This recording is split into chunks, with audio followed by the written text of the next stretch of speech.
Hey GQ, I'm Ben Affleck, and I'm going to answer a question about almost every movie I've done. That was too loud.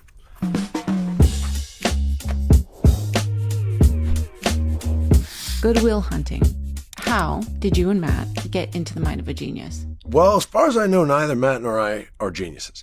So getting into the mind of a genius wasn't going to literally be, or even metaphorically be possible. But I mean, the idea of a character who has special abilities is very appealing. I think it's at the root of the wish fulfillment stuff in Marvel. I mean, if you just think of any superhero, right? It's like, I seem like an everyday, ordinary high school kid or just getting, thrown against the locker, but actually I'm Spider-Man.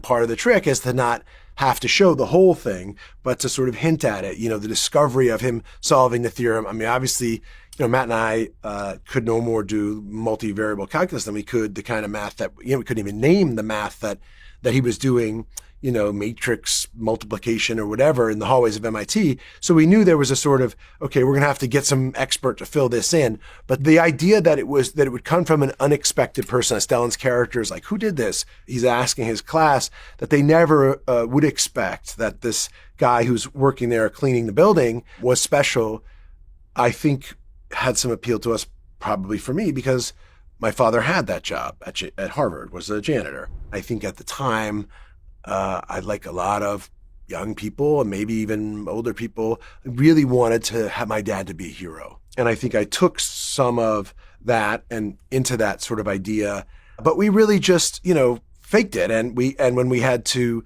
have elaborate, sophisticated mathematical solutions, we had to call on people who could do that. We heard that on Star Trek, when they were going to write their sci-fi stuff, the writers would just say tech, tech, tech. So we did it. And then people were like, I'm sorry, what is the tech? We were like, oh, we thought that was a thing. That's not how you do it in the show business. And they were like, no one does that. And then, we had mathematicians at MIT who kind of, and by the way, they could have been totally making it up. You know what I mean? We looked at it like, yeah, that looks good. Like, yeah, okay, guys, you got. Batman versus Superman, Dawn of Justice. Do you have any regrets? No, I had a great time. I love being in Detroit. I really love Zach. Chris Terrio was the writer who I love. And I really liked the core notion of this superhero who, has this very iconic kind of legendary, image in the public consciousness, and who people kind of thought of one kind of way, which was very strong and very powerful and all that stuff. And trying to find the reality in that, which was a guy who's kind of aging and past that prime and has to has aches and pains, and very much inspired by the Frank Miller graphic novel, The Dark Knight, where Superman and Batman, are in conflict. And I love doing it and love making it. And I guess my regret about that movie is that when I went to show it to my son at the time, so I thought, okay, this is it. He was totally too scared to watch it. So I lost out on that thing of kind of being Batman to my son. Now he's old enough. He's like, you were Batman, right? At one point, a long time. I'm like, just don't worry about it. Dazed and Confused. Was this anything like your high school experience? The experience, that movie was very similar to my high school in some ways, kind of high school drama. You have all of these kids who are trying to figure out who they are and what they're going to do with their life. And so everything feels very big and momentous. And they're not wrong in a way. When I think back of high school, those 4 years, it seems like a much bigger period of life than, say, some other arbitrary 4 years in my 30s or 40s. That still feels kind of like when your identity is formed. And I think that's what Rick touched on and grabbed. And he also just wanted to make it real and consistent with his experience. I learned one of the most important lessons I've ever learned on that movie, which is that he really welcomed and solicited input and partnership on all the actors to come up with ideas and write lines. And then he made the movie evolved with that. And I didn't know you could do that. And I wasn't even able to try to do it until much later, but I remembered how exhilarating it was. Even though the movie bombed, it was a disaster of a movie commercially. It was sort of oh, I remember reading in something that was oh, how embarrassing, but I liked it. And I'm really glad that it, attained the kind of sort of, I guess, cult status that it has. Gone Girl. Who is the real villain here?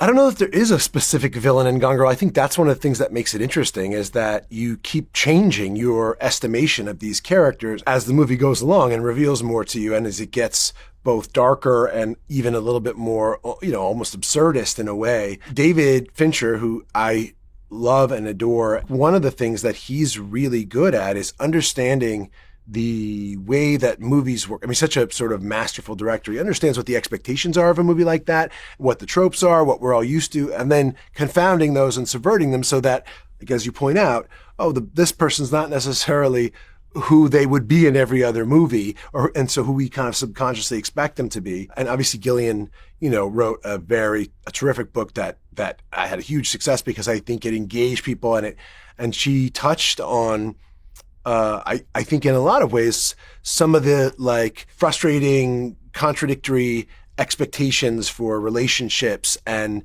women in particular, the sort of cool girl monologue people have, talked about a lot. And I had the sense that really resonated with women. And David kind of has a dark comic sensibility. And so he kind of played with the genre in fun ways. And then, became like this very dark movie, but it also never lost its sense of fun.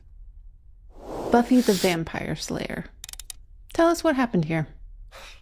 My voice was removed from my performance. I'm not sure that they meant for me to have a line, so I may have been paid as like a featured extra, but I know I said a line and they recorded it, so I'd like to think it was some union thing that they re-recorded my performance, but maybe the director was just like, this guy's so bad, we need someone else to say, take it.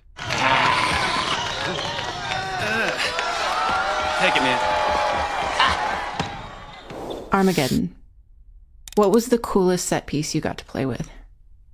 I got to walk onto the space shuttle, be at Cape Canaveral, Cape Kennedy. They let me go into it's hardly even in the movie, wear an actual spacesuit and go into they have this huge tank full of water with a life-size space shuttle built in there to try to simulate weightlessness for like repairing the shuttle. And they're like, let us go in that thing, briefly.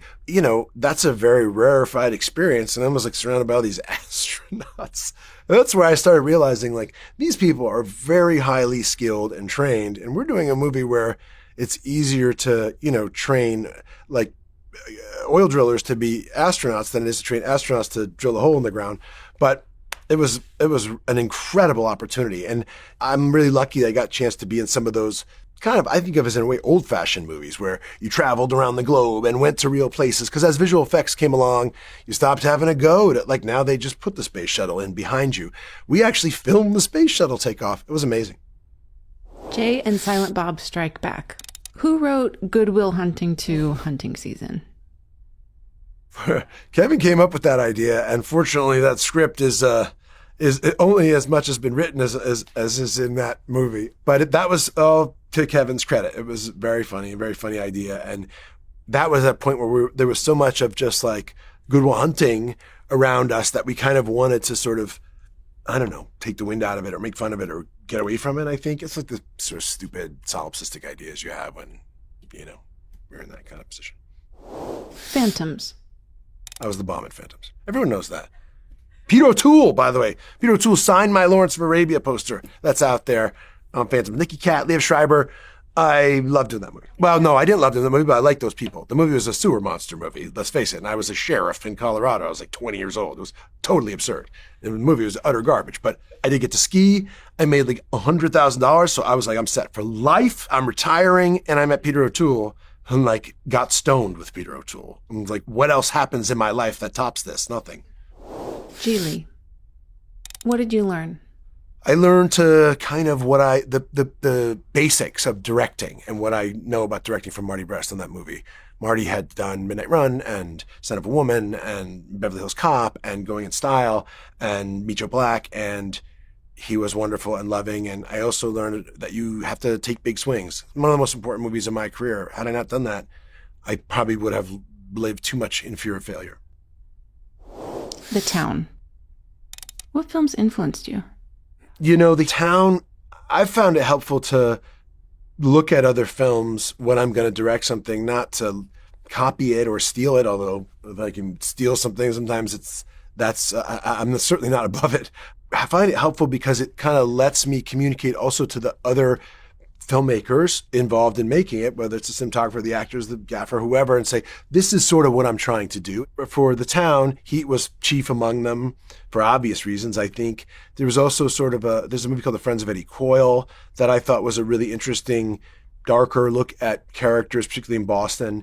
I had done a lot of action sequences and sort of kinetic stuff as an actor, but not as a director. And so that was intimidating and daunting. I had an idea about what I wanted to do and a belief sort of that I could do it. But to be honest, I was quite scared. It was also a movie where if that hadn't worked, probably, it would have been the last movie certainly that you saw me as an actor in. That was an authentically sort of comeback time. There wasn't a huge appetite demand for me to be in movies and I really kind of used directing as a way to redefine myself as an actor because I wanted to do it on my own terms and according to what my instincts were about it. And I was willing to really fail in that capacity if that was the case, but I at least wanted to do it on my own terms. And I knew that in order to get a larger audience and connect people to the movie and provide some kind of familiar guardrails in a way that people could get through that movie, I wanted to combine those genres of like the robbery, the chase, with the drama. And in a way, that still informed my interest in movies like The Accountant too, which I think is similar in a lot of ways. The Accountant. How did you research playing a neurodivergent character? For the first Accountant movie, I did do a lot of traditional research in terms of spending a lot of time in schools and around similarly neurodivergent people, old and young, and it's a role that I have a lot of affection and fondness for. I find the character is sort of a weird thing. It's a very actory thing to say, like I like this character, but it's true. I do. It's fun. There's a wit and a lovely kind of dry wit that it comes with a tendency to be very honest, which I find extremely appealing and charming and quite vulnerable in a way when a person kind of is willing to just lay bare the truth rather than lay on a bunch of the sort of masks that we put on in, polite society or whatever. The Accountant 2. What made you excited to come back to this story?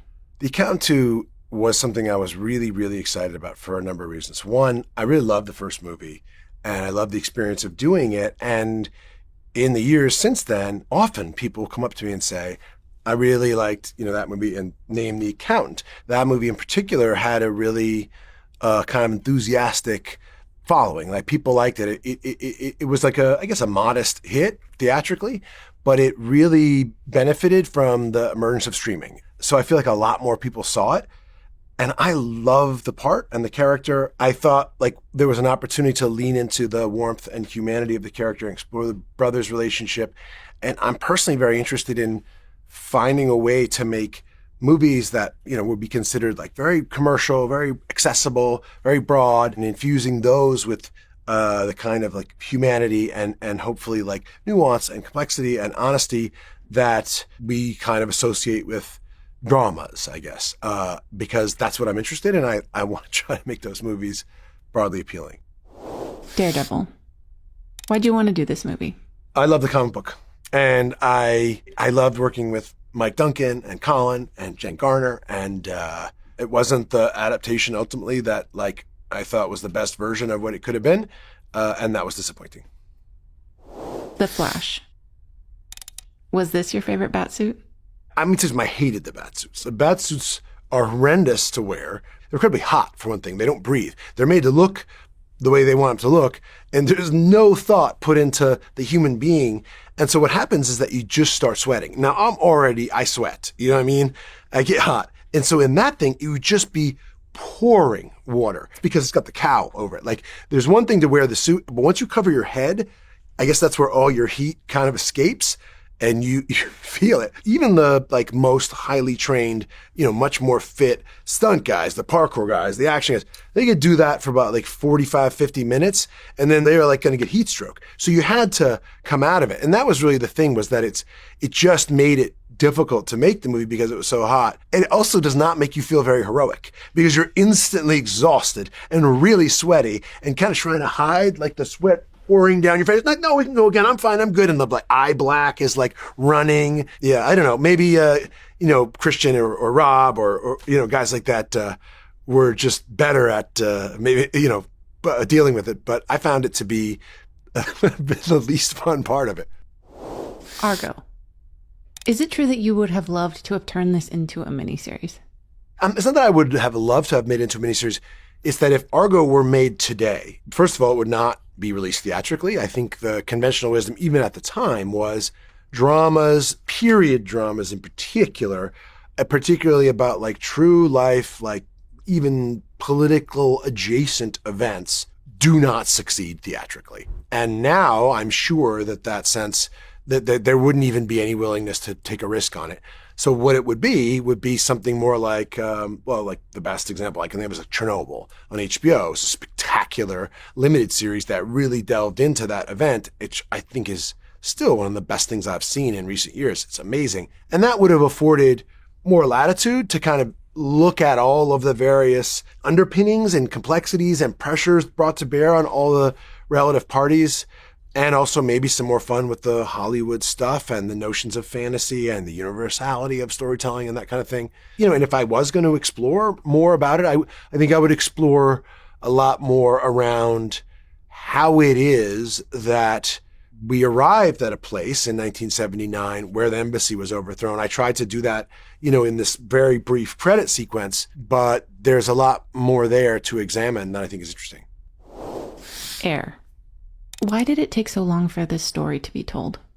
I have no idea. It's a great story. I think maybe Michael Jordan needed to be kind of enshrined in history in a way where there was a little bit of distance. There's nobody that more powerfully exemplifies greatness than Michael Jordan. And in a lot of ways, it's very similar thematically.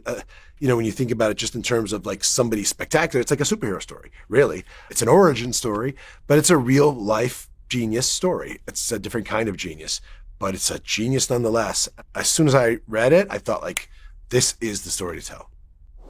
Justice League. What makes the Snyder Cut special? Somebody sent me something that showed me like the Snyder Cut of the Justice League was my highest rated movie on IMDb, which I was like, found quite interesting. And I think it's because one of the things, the Snyder Cut, so to speak, is actually really the movie that Zach wanted to make. You have a director with a very clear idea of the kind of story they understand and want to tell and they know. And then you've got like a commercial expectation, like for example, like a very valuable like IP property, etc. And so sometimes they'll hire this person for their distinctive take and view and then want to impose on that something different. And the tension between those two things, I think, was very difficult and caused the first movie to feel very much like neither fish nor fowl, which happens. What I was really glad about was that Zach got the chance to go back and make the movie that he very much wanted to make. A lot of like long slow motion sequences and stuff in black and white, very much like R-rated. That's, if you want to get Zach to direct a movie, he should make a Zach movie. One of the things about directing is typically you want to have it be closest to what that director is interested in and finds appealing. And so that movie is very much what Zach's vision was. And it's a rare thing that somebody gets the chance to go back and revisit and try to do what they wanted to do. And given the difficulty of that movie, I was very happy for Zach that he got a chance to do that. Gone Baby Gone. Does Casey take your direction well? Casey has very strong ideas about how he wants to play scenes because he's a great actor, to be fair. What I've learned about directing is that you've got to have a point of view and you've got to lead, but you've also got to listen. You've got this opportunity to hear from a lot of other brilliant people, and I truly believe it's a collaborative experience. And in that case, Casey, did amazing stuff that I wouldn't have envisioned. And I'm glad that, that was a collaborative experience. And to my credit, I knew how good he was, I think, before other people did. Although he was in the assassination of Jesse James by the coward Robert Ford right before Gone Baby Gone came out. And I think he got nominated for that movie. So I didn't get to kind of ta-da with Casey, but nonetheless, you would be unwise to work with any actor and not have a two-way communication about how it's going to be. And also when someone's your brother, they don't respect you. So, you can't expect them to listen to you. Pearl Harbor. Did you initially turn it down? I never definitely turn it down. They sent me the script. I sort of thought about it. I went and met with them, talked about it, and then ultimately they really wanted to make sort of Titanic, I guess. Certainly, I mean, everyone wanted to make Titanic in the sense that it was the biggest movie ever made, but also sort of tonally and thematically. Didn't quite end up being that. It sort of ended up being Armageddon in the Second World War, but it was a hell of a lot of fun and an honor to do because I spent a lot of time with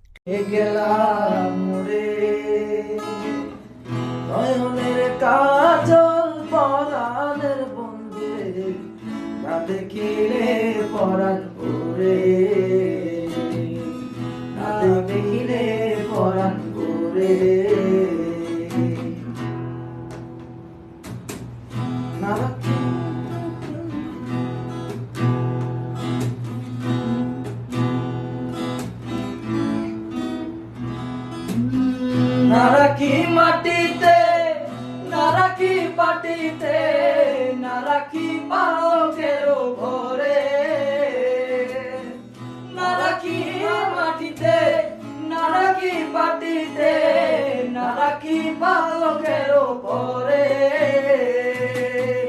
শীতির সৈন্যরে রাখিব বন্ধুরে শীতির সিন্ধুরে রাখিব বন্ধুরে বিলিয়ে সম্ভরে বিলিয়ে সম্ভরে দিয়া গেলাম রে দিয়া গেলাম রে নয়নের কাজল পরাণের বন্ধুরে না দেখিলে পরাণ করে না দেখিলে পরাণ করে না দেখিলে পরাণ করে কি জ্বালাতে গান শুনি বন্ধু পরবাসী পরে ঘরে আসি এত ঘুমে কেন ধরে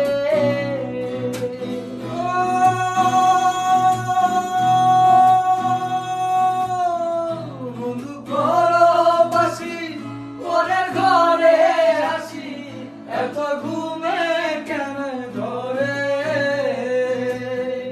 কয়লা ঘরে ধনী পোহাইল রজনী কয়লা করে ধনী পোহাইল রজনী নারাকিলে মনির ঘরে নারাকিল মনির ঘরে কি জ্বালা দিয়া গেলাম রে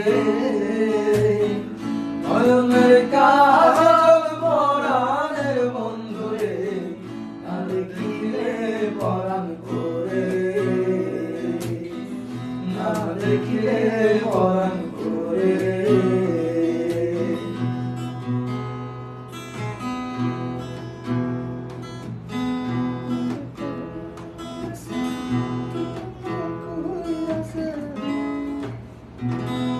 কি জানি লেখটা নারী প্রেম গেছে কিন্তু না কইরাছে বস্ত্র কষি কষি পরে নারী প্রেম গেছে কিন্তু না কইরাছে বস্ত্র কষি কষি পরে কহে আসকো হরালি সাধু শত জানি কহে আসকো হরালি কহে আসকো হরালি সাধু শত জানি উদাসী বানাইলো মোরে উদাসী বানাইলো মোরে কি জ্বালা দিয়া গেলাম রে